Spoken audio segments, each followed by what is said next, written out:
नागपुर के पूर्व police commissioner और भाजपा नेता सत्यपाल सिंह ने राज्य में महायुति की सरकार बनने का दावा किया और कांग्रेस पर बटेंगे कटेंगे एक है तो सेफ है नारे का दुष्प्रचार करने का आरोप लगाया।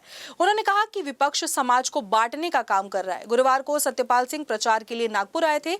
इसी दौरान यूसीए न्यूज से बातचीत में उन्होंने किसानों, सुरक्षा समेत कई मुद्दों पर बात की है। नागपुर शहर के पूर्व पुलिस कमिश्नर और फिलहाल भाजपा के नेता सत्यपाल सिंह इस वक्त हमारे साथ मौजूद है। सर, लगातार आप पूरे महाराष्ट्र का दौरा कर रहे हैं, किस तरह का माहौल है खासकर महायुति के लिए और भाजपा के लिए?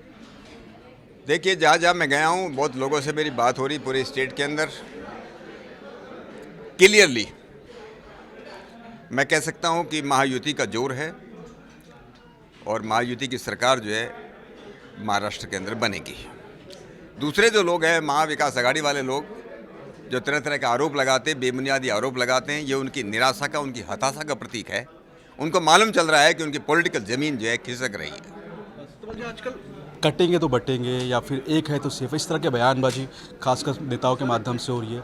वही दूसरी तरफ आपने भी थोड़ी देर में जिक्र किया कि सबका साथ, सबका विकास, सबका विश्वास। तो इस तरह के दो बयानबाजी है खासकर भाजपा की तरफ से, क्या माहौल लगता है? इस पर बांटने का काम है जिसका विपक्ष खासकर आरोप लगा रहा है। क्लियर और स्पष्ट करना चाहता हूँ,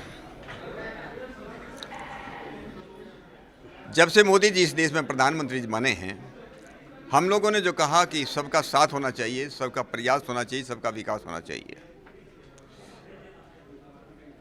उत्तर प्रदेश के माननीय मुख्यमंत्री योगी जी ने जो कहा है, कुछ लोगों ने उसको गलत इंटरप्रेट किया है।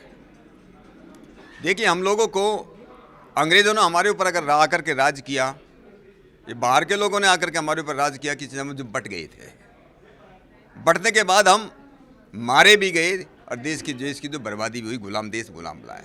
आज हम जो है विपक्षी लोग, विपक्षी पार्टियां, उनके साथ कुछ लोग मिले हैं, कुछ सोई तथाकथित बुद्धिजीवी मिले हैं, कुछ बाहर की ताकतें भी मिली हैं। इस देश को धर्म के नाम पर, जाति के नाम पर, उपजाति के नाम पर, आर्य अनार्य के नाम पर, आर्य द्रविड़ के नाम पर, आदिवासी गैर आदिवासी के नाम पर इसमें बांटने का जो काम कर रहे हैं वो गलत है। इसलिए हमारा नारा दिया, जब तक हम एक रहेंगे इस देश को जो है एकता। इसलिए प्रधानमंत्री जी ने जो कहा था, पंच से जो प्रण जिसको हम कहते हैं, लाल किले की प्राचीर से प्रधानमंत्री जी ने कहा था, उसमें एक प्रण ये भी है कि हम सब लोग एकता के सूत्र में बंध करके गुलामी के सारे चिन्ह खत्म करके इस देश को आत्मनिर्भर और पूर्ण रूप से विकसित बनाने का संकल्प लेते हैं। नागपुर से वीडियो जर्नलिस्ट मिथुन आदमन के साथ फैजल खान, यूसीए न्यूज़ के लिए।